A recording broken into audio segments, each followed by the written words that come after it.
Hi అండి, నేను మీ నీరజ. ఈరోజు పడమటి సంధ్యారాగం సీరియల్ గురించి తెలుసుకుందామండి. ఈ సీరియల్ అయితే చాలా బాగుందండి. ఎవరైతే ఫస్ట్ టైం మా ఛానల్ చూస్తున్నారో ప్లీజ్ సబ్స్క్రైబ్ చేసుకోవడం మర్చిపోతే, అలాగే వీడియో మొత్తం స్కిప్ చేయకుండా చూడండి. ఇప్పుడు వీడియోలోకి వెళ్ళిపోదాం.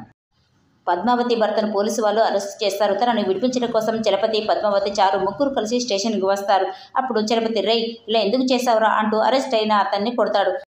సార్, మీలాంటి పెద్ద మనిషి పేరు చెడగొట్టేలా ప్రవర్తించారు కాబట్టి మిమ్మల్ని తీసుకురమ్మన్నాను సార్. అయినా ఇలాంటి విషయంలో మీరు ఎలాంటి వారు నాకు అర్థమవుతుంది సార్. తనని ఇంటికి తీసుకెళ్లి బుద్ధి చెప్పండి సార్ అంటాడు పోలీస్. అప్పుడు చలపతి, వీడి తరపున నేను క్షమాపణ చెప్తున్నాను అని దండం పెడతాడు. సార్, ఫార్మాలిటీస్ కోసం మీరు ఒక సంతకం పెట్టి తనను తీసుకువెళ్ళండి అని ఒక పేపర్పై సంతకం పెట్టమని చెప్పేసి ఇస్తాడు పోలీస్. అప్పుడు తను పెట్టే సంతకంతోనే పోలీస్కి అర్థమవుతుంది తను రఘురామ్ కాదు చలపతి అని అర్థమవుతుంది. వెంటనే నీ పేరేంటి అనగానే రఘురామ్ అంటాడు చలపతి. చలపతి అంటే ఎవరు అంటే తనకి చెమటలు పట్టేస్తాయి. అప్పుడు పోలీసు అడిగే ప్రశ్నలకి తను ఏమి సమాధానం చెప్పనక చెమటలు పట్టేస్తాయి. అప్పుడు చారు వెంటనే, సార్ ప్లీజ్ సార్, మామయ్య గారి గురించి పెద్దనాన్నకు తెలిస్తే చంపేస్తాడని, అందుకే మా నాన్నను పెద్దనాన్న వేషం వేయించాం సార్, ప్లీజ్ సార్ అంటూ రిక్వెస్ట్ ఇస్తుంది చారు. అప్పుడు పోలీసు, వదిలేడేమా, అతనైనా ఇతనైనా వదిలేసేది ఆ రఘురామ్ గారు వచ్చాకనే, మీరు ఇక్కడ నుండి వెళ్ళిపోండి, వెంటనే ఆ రఘురామ్ గారిని తీసుకొస్తేనే వాళ్ళని వదిలేస్తాను అని పోలీసు వాళ్ళు వాళ్ళనైతే పంపిస్తారు. ఇది ఇలా ఉండగా జైల్లో ఉన్న ప్రశాంత్ని కలవడానికి ఇద్దరు ఫ్రెండ్స్ అయితే వస్తారు. రే ఎలా ఉన్నావురా, నేను ఇలా చూస్తుంటే చాలా బాధగా ఉంది అంటారు ఫ్రెండ్స్. అప్పుడు ప్రశాంత్, నేను అనుకున్నట్టుగా రామలక్ష్మిని పెళ్లి చేసుకుని చాలా సంతోషంగా ఉండాలనుకున్నాను, కానీ నన్ను జైల్లో ఉండేలా చేశారు కదరా అని అంటాడు ప్రశాంత్. అప్పుడు ఫ్రెండ్స్, అరే నీకు ఒక విషయం చెప్పాలరా, ఆ రామలక్ష్మి శౌర్యను పెళ్లి చేసుకోబోతుంది అంటారు ఫ్రెండ్స్. అప్పుడు ప్రశాంత్, రే నాదే అనుకున్నది నా కాకుండా పోతే ఎలా ఊరుకుంటాను, అయినా వాళ్ళ పెళ్లి ఎలా జరుగుతుందో నేను చూస్తాను అని ఒక మంచి లాయర్ను మాట్లాడమని బెయిల్ ఏర్పాటు చేయమంటాడు ప్రశాంత్. అప్పుడు బెయిల్ వస్తుందారా అంటారు ఫ్రెండ్స్. ఖచ్చితంగా వస్తుంది, లాయర్ని అయితే మాట్లాడి నన్ను కలవమని చెప్పు అంటాడు ప్రశాంత్. అప్పుడు వాళ్ళైతే ఒక గ్యారేజ్ టిఫిన్ ఇస్తారు. అది వద్దని చెప్పినప్పటికీ రే ఇందులో ఒకటి ఉందని ఇన్ఫర్మేషన్ అయితే ఇస్తారు, ఎందుకంటే అందులో ఒక మొబైల్ ఉంటుంది కాబట్టి. వాళ్ళు వెళ్ళిన తర్వాత ఫోన్ తీసుకొని చాలా సంతోషంగా ఉంటాడు ప్రశాంత్. ఇది ఇలా ఉండగా రామలక్ష్మి చాలా బాధపడుతూ ఒంటరిగా కూర్చొని ఉంటుంది. అప్పుడే అక్కడికి ఆద్య వస్తుంది. ఏమైంది రామలక్ష్మి, ఎందుకు బాధపడుతున్నావు అని అంటే, అప్పుడు నువ్వు వెళ్ళిపోతున్నావు కదా అని అంటుంది రామలక్ష్మి. అప్పుడు నేను వెళ్ళిన తర్వాత కూడా ప్రతిరోజు నీకు ఫోన్ మాట్లాడుతూనే ఉంటాను కదా అంటుంది ఆద్య.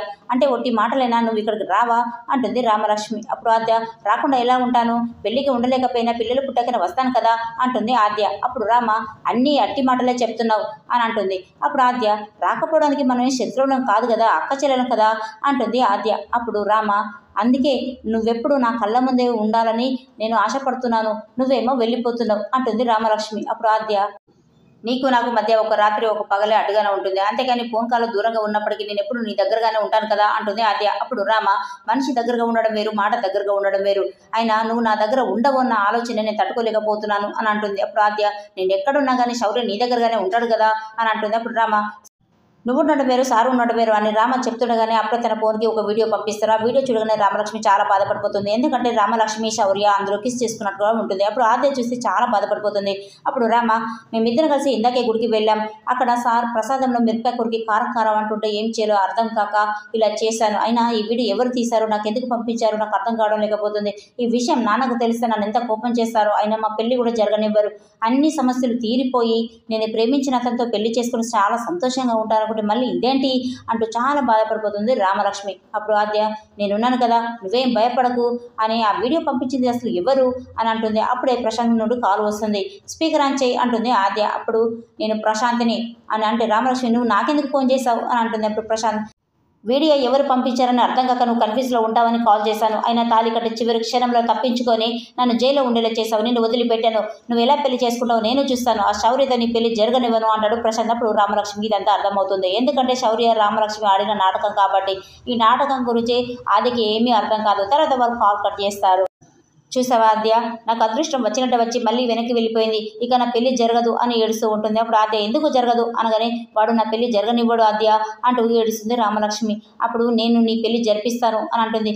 రామ, నువ్వు అన్నీ వట్టి మాటలే చెప్తున్నావు, నన్ను ఓదార్చడానికి అలా చెప్తున్నావు, నువ్వు వెళ్ళిపోతావు కదా అని అంటుంది. అప్పుడు ఆద్య, నేను ఎక్కడికి వెళ్ళను, నువ్వు ఇలా ఏడుస్తూ ఉంటే నేను వదిలేసి నేను ఎలా వెళ్ళిపోతాను, నేను ఎక్కడికి వెళ్ళాను, ఇక్కడే ఉండి నీ పెళ్లి జరిపిస్తాను అంటుంది ఆద్య. అప్పుడు రామలక్ష్మి చాలా సంతోషంగా ఉంటుంది. ఇదంతా కూడా శౌర్య చెట్టు వెనకాల ఉండి గమనిస్తూ ఉంటాడు. ఏదేమైనా రామలక్ష్మి శౌర్య అనుకున్న ప్లాన్ అయితే సక్సెస్ చేసుకున్నారు, ఎందుకంటే ఆద్య ఎక్కడికి వెళ్ళకుండా వారి పెళ్లి జరిపిస్తానని చెప్పింది కాబట్టి. మరి రేపటి వీడియో చాలా బాగుందండి. ఈ వీడియో నచ్చితే ప్లీజ్ సబ్స్క్రైబ్ చేసుకుని మర్చిపోద్దు. Thanks for watching.